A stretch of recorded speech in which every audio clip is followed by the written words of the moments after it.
Everyone. तो आज हम स्टार्ट करने जा रहे हैं डिस्कस अबाउट थोरासेंटेसिस। तो आज हम पढ़ेंगे थोरासेंटेसिस के बारे में, क्या होता है और क्या क्या इसकी इंडिकेशन होती हैं, कौन सी कंडीशन होती है जिसमें थोरासेंटेसिस किया जाता है। ठीक है, तो देखो थोरासेंटेसिस होता क्या है। फर्स्ट ऑफ ऑल अगर हम देखें तो a needle insert into the pleural space through chest and thorax. Means एक निडल का इंसर्ट करना जो प्लूरल स्पेस होता है। प्लूरल स्पेस कौन सा होता है? जो अपनी लंग्स होती है उसकी जो आउटर कवरिंग होती है वहाँ पे होता है प्लूरल स्पेस। वहाँ पे निडल को इंसर्ट करना बोला जाता है थोरासेंटेसिस। उसमें से जैसे थोरासेंटेसिस में से क्या होता है, कोई भी फ्लूइड को, जैसे कोई भी फ्लूइड एक्यूमुलेट हो रखा है उसको बाहर निकालना, या फिर कोई भी एयर अगर प्लूरल स्पेस में है उसको बाहर निकालना, या फिर कोई भी ब्लड वहाँ पे इकट्ठा हो रखा है उसको बाहर निकालना, वो सब कुछ बोला जाता है थोरासेंटेसिस। ठीक है, ये देखो ये होते हैं अपने लंग्स, ये हैं। तो लंग्स की जो ये यहाँ पे जो प्लूरल स्पेस है ना, यहाँ पे क्या है, फ्लूइड इकट्ठा हो गया बहुत सारा, तो यहाँ से निडल इंसर्ट की और यहाँ से निडल से हमने इंसर्ट करके फ्लूइड को बाहर निकाल दिया, या फिर एयर है तो एयर को, या फिर कोई भी ब्लड इकट्ठा हो रखा है तो उसको। ठीक है, आगे देखते हैं इंडिकेशंस के बारे में कि कौन कौन सी कंडीशन होती है जिसमें हमें थोरासेंटेसिस करने की ज़रूरत पड़ती है। तो फर्स्ट ऑफ ऑल है हाइड्रोथोरैक्स। हाइड्रोथोरैक्स क्या होता है? हाइड्रो मीन्स पानी, तो पानी मीन्स फ्लूइड का इकट्ठा होना। ठीक है, प्लूरल स्पेस में फ्लूइड का इकट्ठा होना बोला जाता है हाइड्रोथोरैक्स।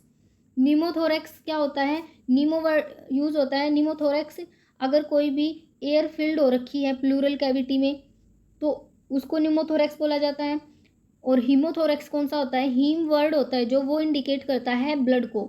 ठीक है, तो अगर कोई भी फ्लूइड या फिर कोई भी एयर या फिर कोई भी ब्लड है वो प्लूरल कैविटी में प्लूरल स्पेस में अगर फिल हो गया है तो उसको हम थोरासेंटेसिस करके बाहर निकाल देते हैं, जिससे पेशेंट रिलीफ फील करता है। ठीक है, नेक्स्ट है देखो 16 गोज की निडल, इसके लिए हम यूज़ में लेके आते हैं 16 गोज की निडल। अगर पूछे कि कितने गोज की निडल थोरासेंटेसिस के लिए यूज करते हैं तो पता होना चाहिए 16 गोज की निडल थोरासेंटेसिस के लिए यूज करते हैं। नेक्स्ट है प्रिजर्वेटिव एजेंट।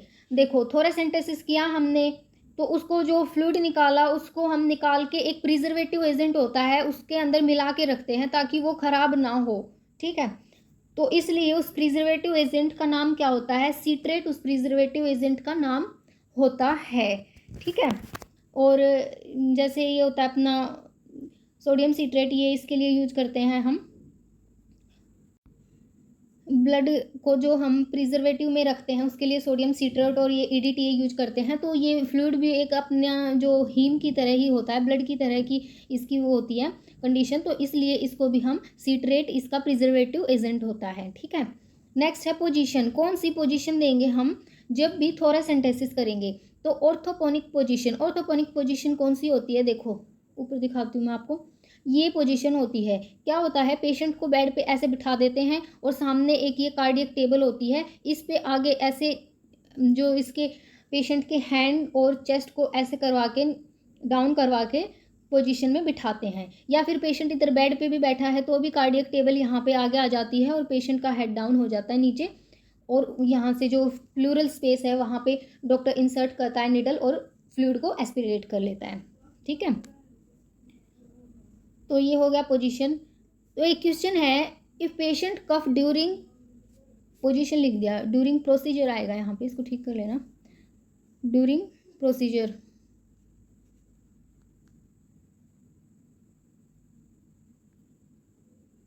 तो एक पेशेंट है वो ड्यूरिंग प्रोसीजर अगर कफिंग कर देता है, मीन्स खांस जाता है, तो नर्सिंग रोल क्या होगा या फिर डॉक्टर का क्या रोल होगा, या फिर क्या ऐसी कंडीशन आएगी जो उस टाइम पे करनी चाहिए? तो आंसर आएगा स्टॉप द पोजीशन। पोजीशन इधर आएगा, stop the procedure and remove the needle. देखो क्यों स्टॉप करेंगे प्रोसीजर को? देखो ये पेशेंट के लंग्स होते हैं, बहुत बुरी ड्राइंग है मेरी ये पेशेंट के लंग्स होते हैं, तो क्या होता है, अगर यहाँ से जैसे निडल को इंसर्ट कर रखा है और अगर वो कफिंग करेगा, तो जैसे ही कफिंग करता है ना पेशेंट या फिर कोई भी नॉर्मल बंदा, हम कफिंग करते हैं तो उस टाइम पे हमारे लंग्स क्या होते हैं, ऐसे अंदर बाहर ऐसे ऐसे ऐसे जिगजैग फॉर्म में उनकी जो ऐसे कंडीशन होती है। तो अगर मान लो यहाँ पे कफिंग कर रहा है और ऐसे ऐसे हिलेंगे अगर ये जो लंग्स होते हैं, तो उसमें जो निडल है उसके बहुत ज़्यादा चांसेस हो जाते हैं कि वो इनर वाले पार्ट में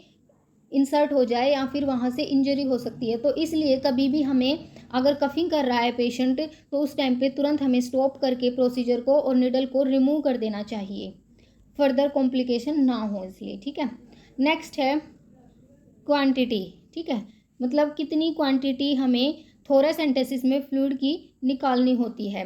तो देखो, अगर पर्पस थेरेप्यूटिक है, ठीक है, थेरेप्यूटिक मतलब पेशेंट को बहुत ज़्यादा फ्लूइड फिल हो रखा है और हमें उस फ्लूइड को निकाल के पेशेंट को ठीक करना है, तो उस कंडीशन में तो हमें 1000 से 1200 ml जो है फ्लूइड को निकालना होता है। ठीक है, कितना निकालना होता है, 1000 से 1200 ml फ्लूइड को निकालना है। अगर पर्पस है डायग्नोस्टिक, मीन्स हम कोई भी जैसे सिंपल हमें फ्लूइड निकाल के और हमें सिर्फ उसको लैब में भेजना है, कोई भी फाइंडिंग पता करनी है, कोई भी डायग्नोसिस फाइंड करना है, तो उस कंडीशन में हमें इतना सारा फ्लूइड तो नहीं निकालने की जरूरत है ना, 1000 से 1200 ml, वो तो जरा से में पता चल जाएगा। तो उस कंडीशन में हमें 15 से 20 ml फ्लूइड को निकालना होता है।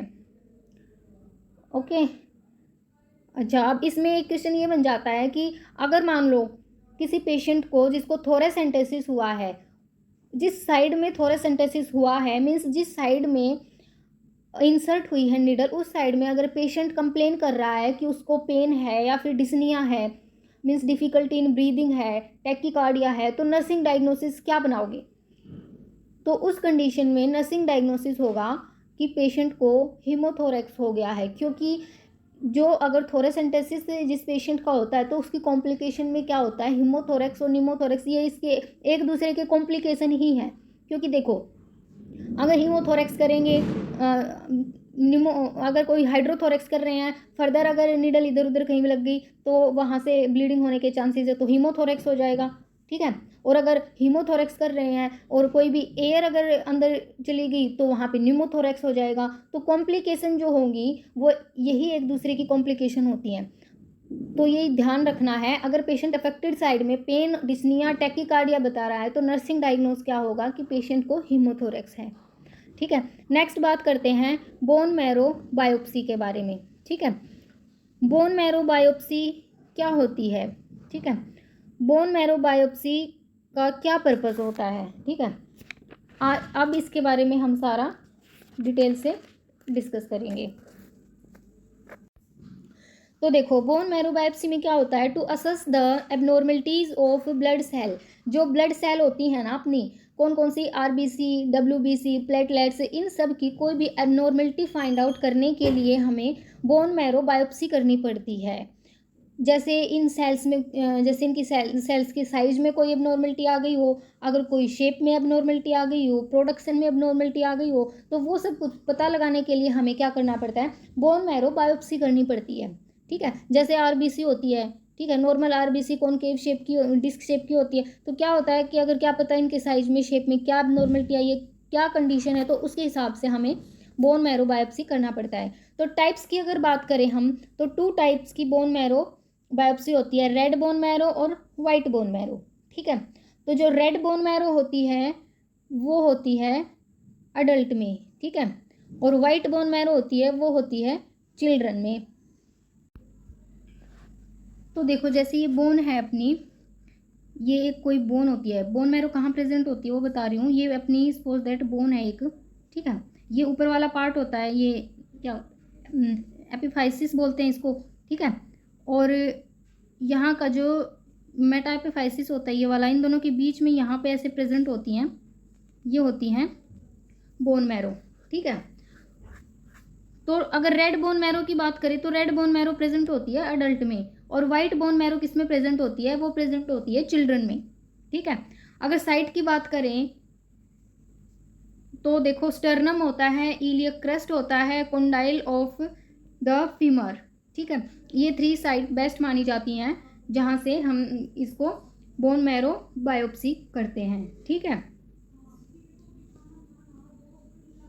तो देखो स्टर्नम की अगर बात करें तो mostly in adult because it is flat bone.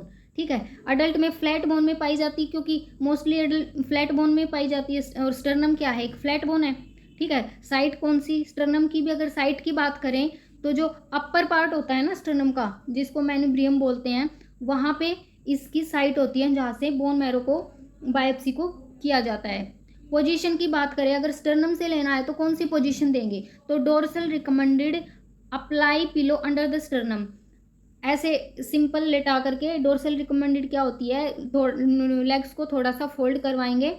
ठीक है, और स्टर्नम जो पार्ट होता है वहाँ पे पिलो को लगाएंगे, क्योंकि अगर स्टर्नम के नीचे पिलो लगाएंगे तो स्टर्नम थोड़ा सा ऊपर की साइड अच्छे से उभार आएगा। ठीक है, अच्छे से आएगा तो वहाँ से बायोप्सी अच्छे से ली जाएगी। नेक्स्ट है इलियक क्रस्ट। इलियक क्रस्ट में कहाँ से, left and right iliac crust होती है, उन दोनों के एंटीरियर और पोस्टीरियर पार्ट से ले सकते हैं। अगर एंटीरियर पार्ट से लेंगे तो लेने के लिए हमें कौन सी पोजीशन देनी होगी, लेफ्ट एंटीरियर से करेंगे तो राइट लेटरल पोजीशन, और अगर राइट साइड से करेंगे सॉरी लेफ्ट के अगर पोस्टीरियर से करेंगे तो प्रोन पोजीशन हम पेशेंट को देंगे। देखो पोस्टीरियर पार्ट कब दिखेगा, तभी दिखेगा ना जब पेशेंट को प्रोन पोजीशन में लेटाएंगे। पेशेंट अच्छे से प्रोन पोजीशन में लेटेगा तभी पोस्टीरियर पार्ट दिखेगा, चाहे लेफ्ट वाला हो चाहे राइट वाला हो, तो उस कंडीशन में प्रोन पोजीशन देनी है। और अगर एंटीरियर से लेनी है हमें बायोप्सी, तो हमें अगर मान लो लेफ्ट एंटीरियर से लेनी है तो right lateral position, right anterior से लेनी है तो लेफ्ट लेटरल पोजीशन। ठीक है, नेक्स्ट है टीबियल फीमर। ठीक है,